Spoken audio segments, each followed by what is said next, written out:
So our last speaker is Sondra Anton, and she is a JD candidate at Harvard Law School, where she serves as the co-president of Harvard's Human Rights Law Student Organization for 2021 to 22. And before starting at Harvard, she received her master's degree in politics and comparative government from the University of Oxford, where her dissertation focused on the agency of local and national actors in pursuing foreign human rights prosecutions. So I will make our last speaker the host now. Okay.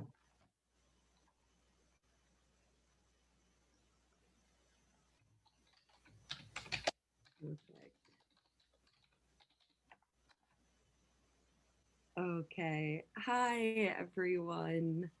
I hope you can hear me okay. Thank you guys so much for having me here. And I will kind of keep, especially on the back of these excellent speakers, I will kind of keep my talk shorter. But yes, as Yehun said, my name is Sondra Anton.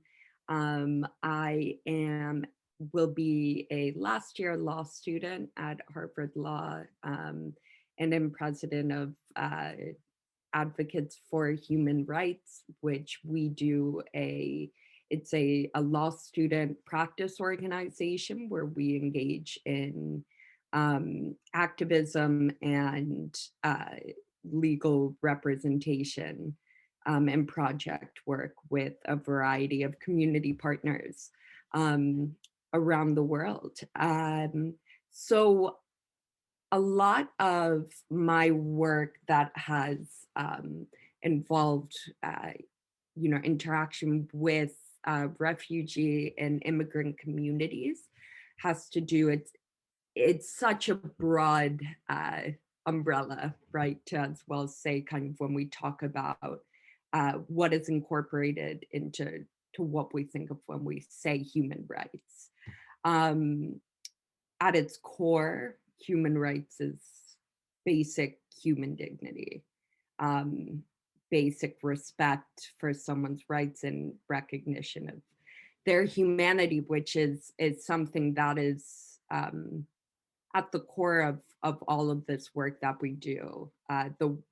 Like I said, the work that my group and that I've been involved with is more so, even if not in the resettlement stage, it will be working with immigrant communities or refugee communities who have suffered from mass atrocity in sort of that other aspect of rebuilding, which can have to do with justice or recognition for the wrongs that happened to them in the past. And yeah, I think, I'm sure like many of you all in who are participants here, or like many of our speakers, I kind of came to human rights work and my interest in that work from my own family background. I have been born and raised in the United States, but I come from a family of refugees. On my father's side of the family, they are all Sri Lankan Tamil refugees from the war and from the civil war in the country. And on my mother's side of the family, they fled Eastern Europe immediately prior to the Holocaust as Ashkenazi Jews. And I think, like myself, what I've seen in a lot of this work is that passion, though, that one's family background can kind of bring to you to really understand, or at least attempt to start understanding why the work of working with people who have survived so much and are just trying to find a better life, why that is so important is because you can see a connection in many ways in yourself. And I think one thing um, that I kind of recommend to to kind of younger students, and that I was told a lot growing up, is to use that passion and that connection as something that can fuel helping others while ensuring that um, we're still listening. We understand that, for example, what it is to be a second or third generation immigrant or refugee is different than, and the experiences, the traumas are all very different than what it would be like for one's parents, one's grandparents, a different cultural community, um, things like that. And I, I think that's one thing to really keep in mind, especially when we're doing this type of work. But yeah, and so that's kind of more of a general note. I will note kind of before wrapping up, just some touches on to touch on the in terms of law and refugee and asylum work. um, for, like I said, in the US, I don't work as much in that type of working directly with refugees who are resettling. However, and I think I see this actually in a one of the Q&A questions. Um, but I think when it comes to promoting accountability and justice, at least for victims and survivors of mass atrocity, if we're looking at um, post kind of immediate safety concerns, you have the avenues of legal representation that could involve direct client work, whether it's even something like volunteering with CLAIR to be tutoring through language skills, or by representing an immigrant in or a refugee in an asylum process, or for someone like me, it could be working with taking a testimony from an immigrant or a refugee who has suffered from a mass human rights abuse. There are just so many different angles and different really places where this field needs your work. Yeah, there's so much to touch on here. But yeah, I guess before we'll see if I have time to answer kind of some of these questions, but I mentioned this at the beginning, but I think self-care is so important in this work, especially when you may have kind of an internal connection to it. But at the same time, use that passion to really harness why is it that you want to do this work, and what is it that you can contribute to it, that you can really look at the individualized needs and the many, many needs of different cultural communities and refugee communities at different stages, at different generations, things like that. Um, yeah, so I'm I don't know, should I answer some of these questions or? Yeah, you can go on and answer the questions. Yeah. The question about, I guess, what spiked my interest in this other than my family's background. Um, so, and that is something where growing up, my parents were extremely set on, even though it was my family's background that really inspired me to go into this work from the time I was a teenager, maybe 15 or 16. Both of my parents, the best advice they could have given me was saying, you can, you will always be Tamil, you will always be Jewish. That does not mean that you need to go into this line of work professionally.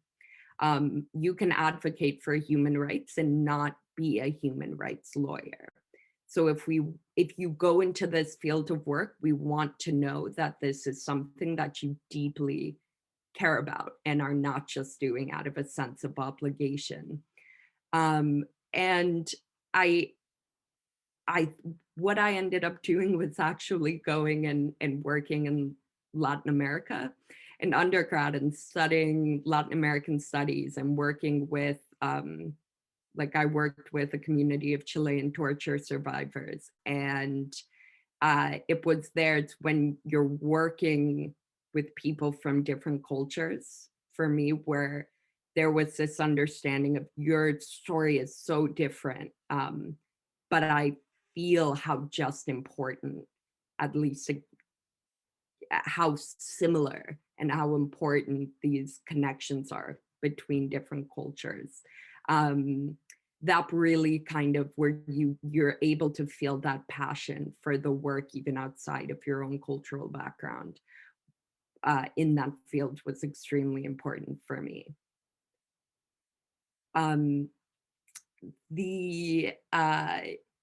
The second question, and please cut me off, I could go on and on about the shortcomings that global organizations like the UN have in regard to justice and accountability for immigrants. One of which, I mean, geopolitics plays an extremely important role, unfortunately. And whereas, even though the law is meant to be the law devoid of, you know, of emotion and policy, etc., or in how it plays out, we all know that's unfortunately not the case. You have problems like getting powerful nations to be held accountable for mass human rights abuses at the International Criminal Court. You have problems with the UN Security Council, etc. However, while it's unbelievably important to acknowledge that double standard and the major shortcomings that many global organizations have in kind of listening to survivor communities and working with them, at the same time, I firmly believe, well, one, that we need to kind of call out those shortcomings, but two, that we have no other choice but to work to try and make those shortcomings less glaring. Just because this system is flawed, and it is flawed on so many levels, not just justice and accountability, that does not make it not important, because we have no other alternative but to keep trying to improve these systems, to listen to other voices, to look at past experiences, past case studies, etc., to really try and address challenges head on like that. Because shortcomings, I mean, we live in a world where we still even need to have, you know,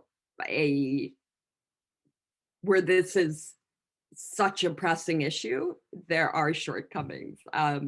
But yeah, I think, but just to list a few for that, I mean, if I would say geopolitics, you have a lot of the basic access to resources, you have time constraints, legal constraints like statute of limitations, access to court hearings, etc. The list could go on there.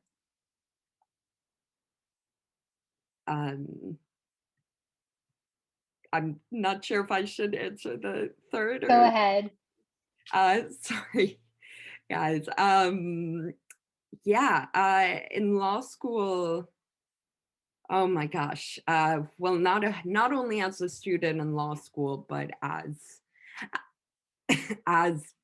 in American, whose, you know, government is our immigration policy is to once again say it has shortcomings, is to be being generous. I think infrastructure, I would say one of them really just comes down to, I think, educational barriers for immigration and refugee support, in terms of this is one of the reasons why I was so excited to even come in and kind of be here today and speak to you. One of them, language resources, is huge. You have also, though, I think pipelines from being able to come in even for younger generations of refugees and immigrants who may come and be resettled into neighborhoods without a clear pipeline to schools. It's very hard to break a generational gap there when you don't have access to education systems and the cost of education in the US. So I would say, yeah, one big infrastructure policy needed. And once again, there are many would be working on ensuring that that there is more of that educational support, kind of access to institutions of higher learning, ESL classes, things like that. Yeah.